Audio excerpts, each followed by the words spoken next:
In this video, I'm going to show you how to put together this model C706 by Taylor. First, we're going to start with the pump assembly. The pump has a pump cylinder, which is designed so you can't take any of the parts and put them in the wrong way. They only fit through one side at a time. The first piece we have here is a piston and an O-ring. There's a groove that the O-ring goes into, like so. The piston and the pump assembly, they all need lubricant, but we don't want to lubricate on the O-rings. So we use a lubricant provided by Taylor, and we're going to lubricate on the cylinder itself. Just a small dab will do you. Coat the surface, and then take our piston straight down and press it in just a little bit. The next thing we're going to do is we're going to put our mix inlet together with our pump cap and our gasket. The gasket itself, if I come just a little closer here, you can actually see there's 3 holes here that line up with this piece itself. It has a small nipple on the end, which lines up with the holes. The pump gasket line like this. You can see it's flush. This means that it's incorrect. The next thing we have is our mix inlet. And this mix inlet you can see has a groove here. And there's a groove right here as well. It slides together to lock in place. We also have an O-ring, which also goes on, like so. And again, we're going to put a little bit of lubricant inside the cylinder. We then have this assembly slide together, and it has a groove, you can see right here. And there's a small bump right here that lines up with the pump assembly. You slowly press it into place. You don't want to hammer in tight because that can cause it to break one of the O-rings. We then have a keeper pin. This would be the way that the pump sits. The keeper pin goes straight in. Everything's locked together now. We now have the pump together. At this point in time, we're also going to put the O-rings on the drive shaft for the pump itself. There's 2 small O-rings that go in these grooves here and here. Going to slide those on. There's 2 of them. And once we get these on, we're going to lubricate them, and we're going to put this and this all together into the machine. So with lubrication on the drive shaft here, you want to make sure that you put enough to cover all around the O-rings and part way up to the shaft, but not on the very end of the hex. There's also another O-ring that goes on the very top. We're also going to lubricate that as well.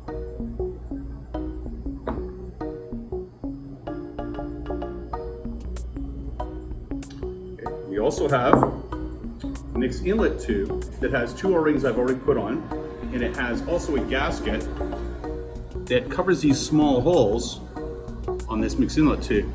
This just slides on like this, and this is actually a pressure relief itself. At this point in time now, we're going to go to the machine and we're going to put the parts in.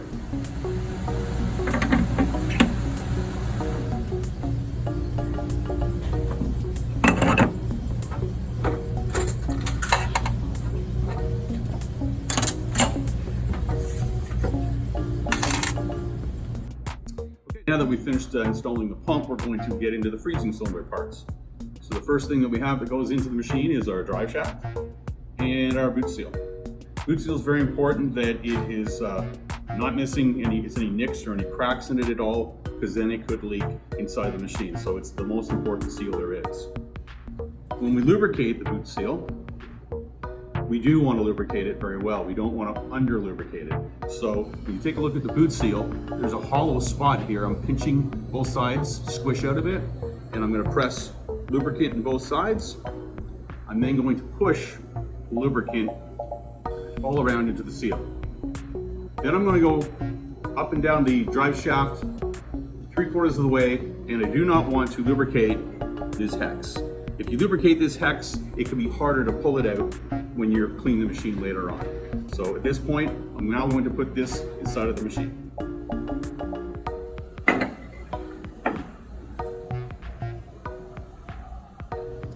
Okay, now we're going to put our bead assembly inside the machine.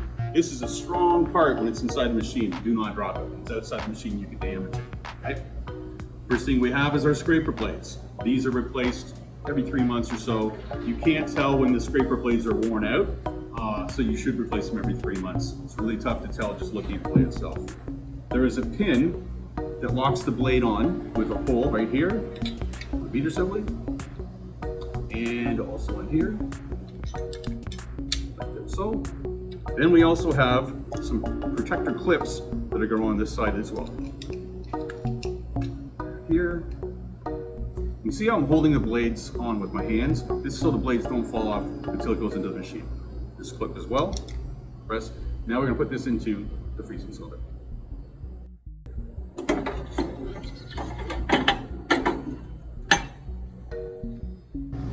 Next thing we have is our door, which we're gonna assemble right here.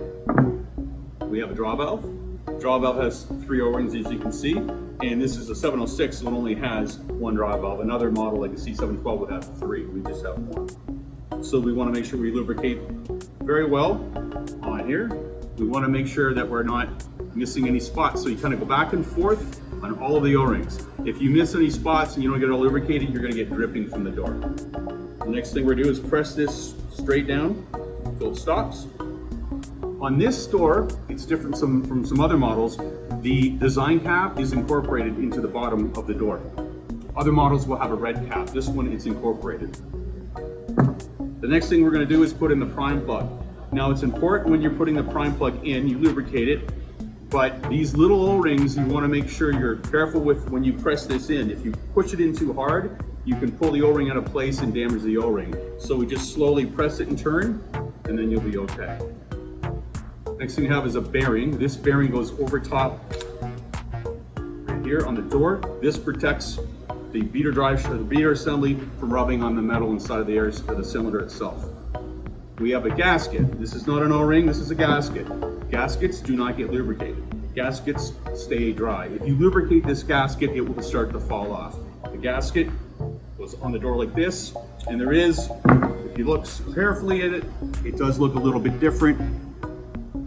The front looks like this. The back has a groove in it. So the front goes toward the freezing cylinder. The back with the groove goes down onto the door. If you put it on the other way, it's probably not going to fit and it'll fall off on you, so that won't work for you anyway. At this point, I'm going to put the door onto the machine. I'm going to tighten up with the hand studs. There's 2 sizes of hand studs. You can see 2 short, 2 long.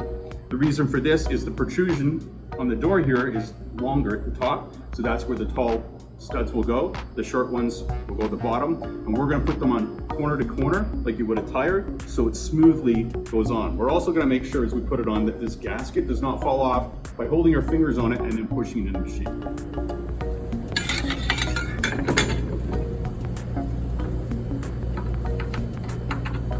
As you can see, I'm going to hold pressure on the door to make sure that gasket doesn't fall off. I've got my long stud, now I'm starting my short stud. And once I've got these 2 studs starting to pull into the door, I can let go of the door. I'll then take my other 2 studs, and you can see I'm doing it corner to corner.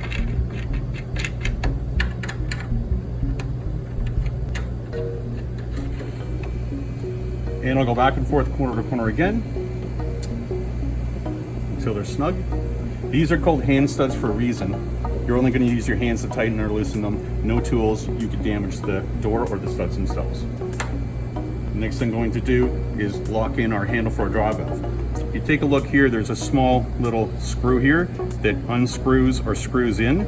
This is your draw rate screw. The farther out you screw this, the less you can open the handle, the slower the product comes out. We usually adjust this so that we have 4 or 5 ounces in 10 seconds to pour out. You can see there's a groove here, and there's a little bar inside of our draw valve, and that's where this groove fits into. And our keeper pin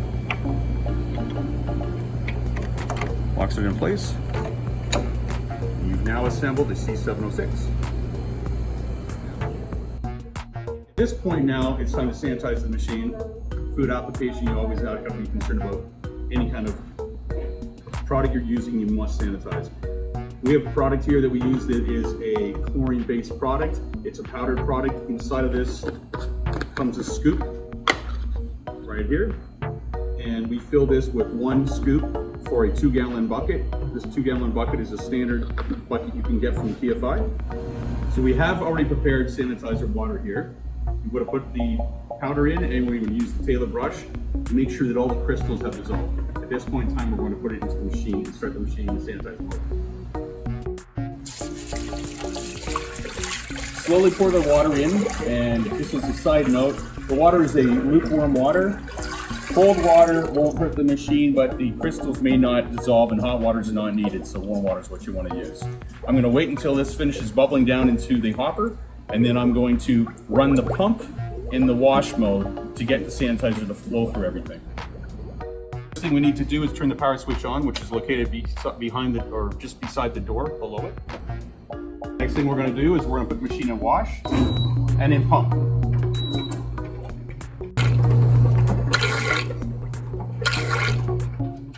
It only has to run, the pump runs for maybe like 10-15 seconds just to put the sanitizer through it. I'm then going to shut it off, and then I'm going to use my brush up top to sanitize the hopper.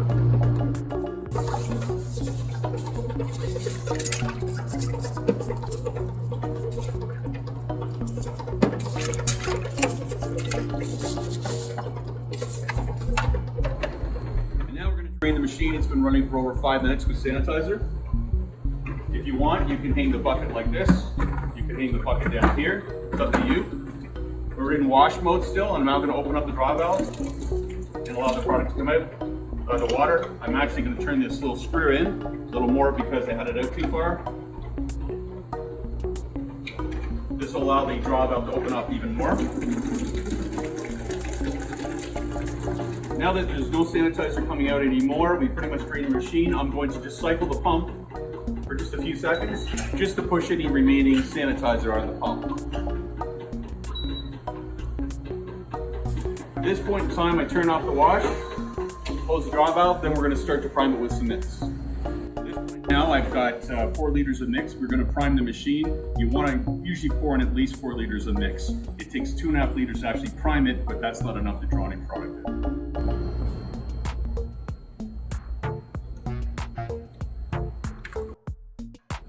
Right now I've poured some mix in, and I'm going to pour and see there's a bit of water coming out. I'm using the mix to push the last bit of sanitizer out. Once you start to see mix flow, then you know you've pushed all the last bit of sanitizer out. And now here it's starting to come out a little white. And now it's coming out almost as mix. We now have mix.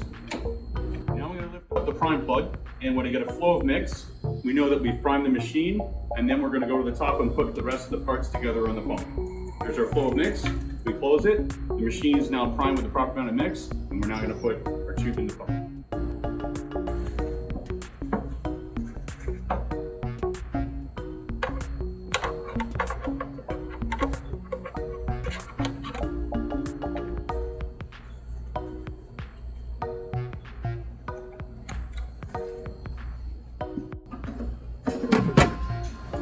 Got the machine together, it's been primed, the pump's been put together. Now I go in and put it in auto.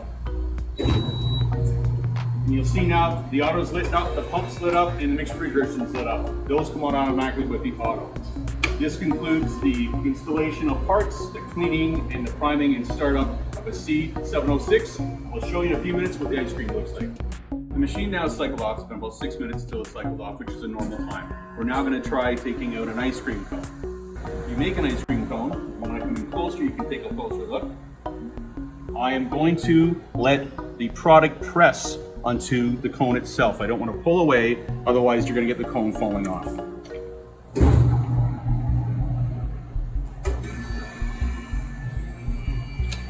You pull away, and there's your ice cream cone. This concludes our lesson.